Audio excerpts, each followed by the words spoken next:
Now at 6 a.m. on WKYT this morning, we have details on an officer-involved shooting involving state police in eastern Kentucky. A big day in Kentucky politics. A recanvass in the Republican primary for governor gets underway this morning. And a troubling trend out there on our nation's roads. We head into one of the busiest travel times of the year with some new numbers that are regrettable. Tracking, alerting, protecting. This is WKYT This Morning. Top of the morning to you from the WKYT News team. It's get up and go time here on this Thursday, and we're glad you're along with us. I'm Bill Bryant. And I'm Rebecca Smith. We hope you're having luck getting up and going. And it'll be interesting to see the results of that recanvass after Matt Bevin leads by 83 points in the Republican primary for governor over Comer. Yeah, just 83 votes, close one. We'll see. We should know at some point today. We'll pass that along, of course, just as soon as it comes in. But let's check in right now with meteorologist. There he is, Micah Harris. You awake? Did you forget my name for a second? No, just wasn't sure you were ready to go over there. Yeah, I'm here, man. Good morning. Good morning, guys. Yeah, we're looking outside, and we're seeing that now starting to see some twilight, but you're going to see the exact same morning look-wise as you saw yesterday with a mixture of sun and clouds, but also holding on to that slight chance of rain over in the far eastern zones. It's now moving off into West Virginia. Just give it time. Another 45 minutes, Inez. You'll be done with the rain across Highway 3 in Martin County. Temperatures upper 50s, lower 60s. Now, the feel's pretty good. It really isn't a bad feel this time of year. Today's forecast, 86. That's a bad feel. That does not feel good. Muggy, also with that daily threat at thunderstorms each and every single day. Your weekend actually gets a little bit worse. I'll explain those details coming up in about 10 minutes. But it'll be the weekend. We'll make the best of it. Micah, thank you. Let's get to the news. New this morning, an eastern Kentucky man is in the hospital after being shot by police. And state police say they went to the home in the Wolf Pit community of Pike County last night. Someone called to say that they heard gunshots coming from that area. When troopers got there, state police say 54-year-old Donald May shot at the troopers. They shot back, hitting May. He was taken to the hospital with non-life-threatening injuries. Police say May will be charged with 4 counts of attempted murder. No officers were hurt. Also new this morning, a man is in jail after an overnight burglary that could have had a dangerous outcome. Lexington police say someone crawled under a home on East Loudon and Shropshire Avenue and cut gas lines to steal metal. When police got there, they say there was a strong smell of natural gas in the area. They had the utilities to the vacant home shut off quickly by crews. And while investigating, they found Isaiah Warren hiding in some nearby bushes. He has now been charged with burglary. And this morning, Kentucky election officials are preparing to review the results of the state's Republican primary for governor. Former U.S. Senate candidate Matt Bevin leads State Agriculture Commissioner James Comer by 83 votes in unofficial results. We should know by later today if that vote total could change. WKYT's Mark Barber is live outside the Fayette County election office. Mark, when will we know who the winner is in this race?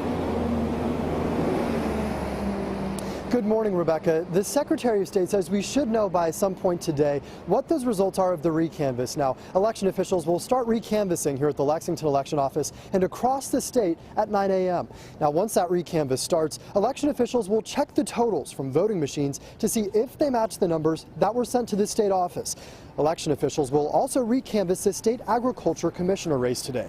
James Comer, the current agriculture commissioner who is running for governor, requested the recanvass in the Republican primary after he fell 83 votes short of former U.S. Senate candidate Matt Bevin. If Comer gains any votes through the recanvass, he says he may ask a judge to order a recount. That would mean each ballot would be re-examined, and that could be costly. The recanvass is paid for with tax dollars, but the recount would have to be paid for by Comer. Now, the candidate who wins the Republican primary will face off against Jack Conway in the November general election.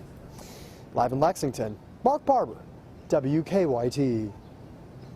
All right, more than 100 people who were told that their disability payments are being suspended were at a meeting last night in Floyd County. Hundreds of clients of attorney Eric Kahn are impacted by a 2013 federal fraud investigation.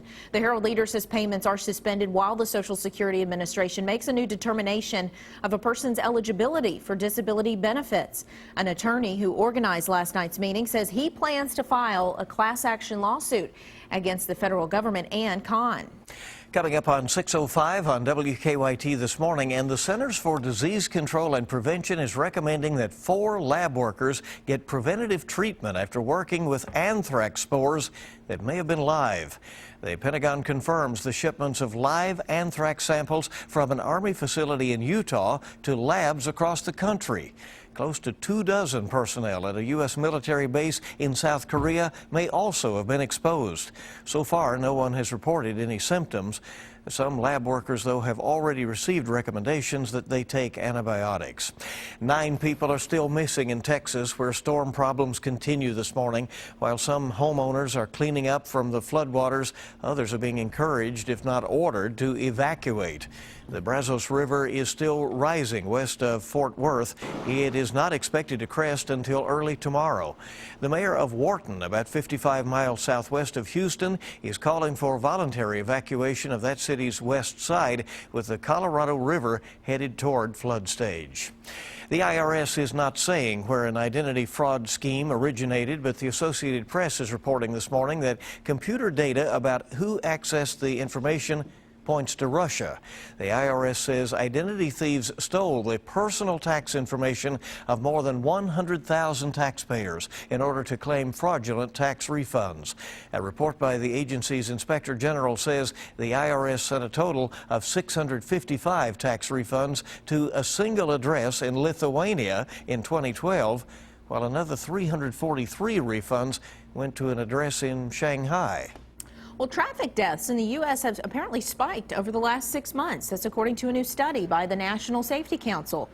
The troubling trend even more concerning, considering we're at the start of what the NSC calls the 100 deadly days. Lower gas prices and the improved economy means more drivers will be on the roads during the summer. That could make the next few months some of the deadliest. Now, your zone-by-zone forecast with meteorologist Micah Harris and First Alert Defender. Looking on Defender this morning, we're holding on to a few showers far eastern zones sliding into West Virginia here within the next 30 to 45 minutes. We have a little rain picking up to the far south too. If you look just under our banner, sliding off from Tennessee into southern Kentucky, heads up McCreary County, maybe even Whitley County. You'll be seeing a few showers here shortly. About 30 minutes to about an hour. Inez right over that with the heaviest rain. Also northern portions of Pike County, but remember, this is sliding off into the West Virginia very shortly. Check that out. How cool is that shot? It's a good looking shot. It's our tower. Sits about 60 feet, or I should say our sky cam, about 60 feet up in the air. This is looking out our back door live here in Lexington. WKYT studios. We're at 60 degrees in Lexington. Look, we're at 59 Richmond. I checked the Clays Ferry Bridge area.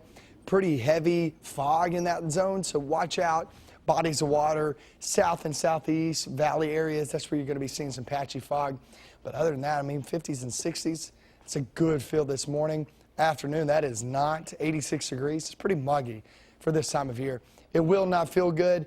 And look, you're going to have a few thunderstorms this afternoon.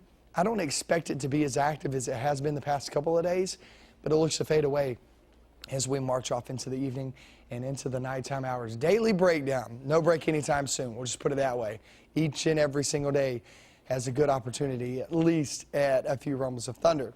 Muggy conditions too. Temperatures don't go anywhere anytime soon in the 80s through every single day throughout your 7 day, except the weekend on Sunday. And there's a reason why. It's pretty wet for most. Saturday is 60%, Sunday 70%.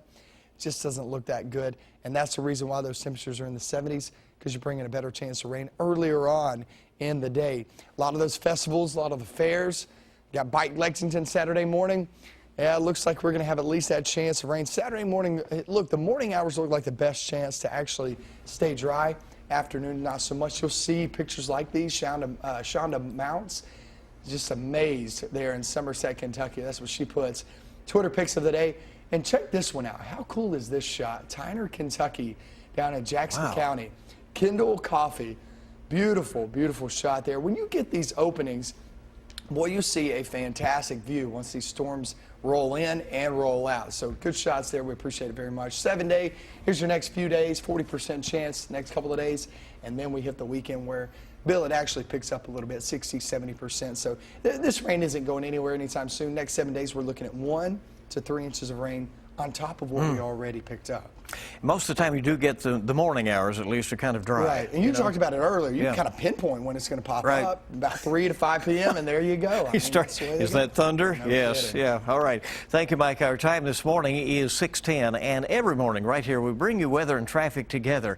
Here's Officer Don with a check of what's happening out there on the roads. Good morning, Don. Well, good morning. Off to a good start on the circle. We don't see any problems on the inner or outer loops to start things off. And it looks like Man o' War is holding its own, too, with very light traffic in the Hamburg area over to Versailles Road. Let's get a look outside, and we'll show you what to expect as you plan to head out the door this morning for work or school with a live look at Nicholasville and Alumni inbound. On the north side, Russell Cave and the Circle, you'll clear that intersection with one click of the light, by the way. Same deal on Newtown Pike. Waze map showing nothing much. We're in pretty good shape right now. All around town, just a couple of stalled cars to deal with, but live drivers on the way in reporting that as of now, it looks like normal traffic flow. Now back to you. Right, Don, thank you so much. Really appreciate it. And we're coming up on 6:11 as you rise and shine here on your Thursday. More news coming up on WKYT. Yeah, we have some dramatic video of a deadly police shooting in Richmond. Now the state police have released new details about the case. We'll have that story and also a look at a new survey showing the best cities for a summer staycation. And you don't have to go very far to find some of the hottest spots in the country. Coming up this morning.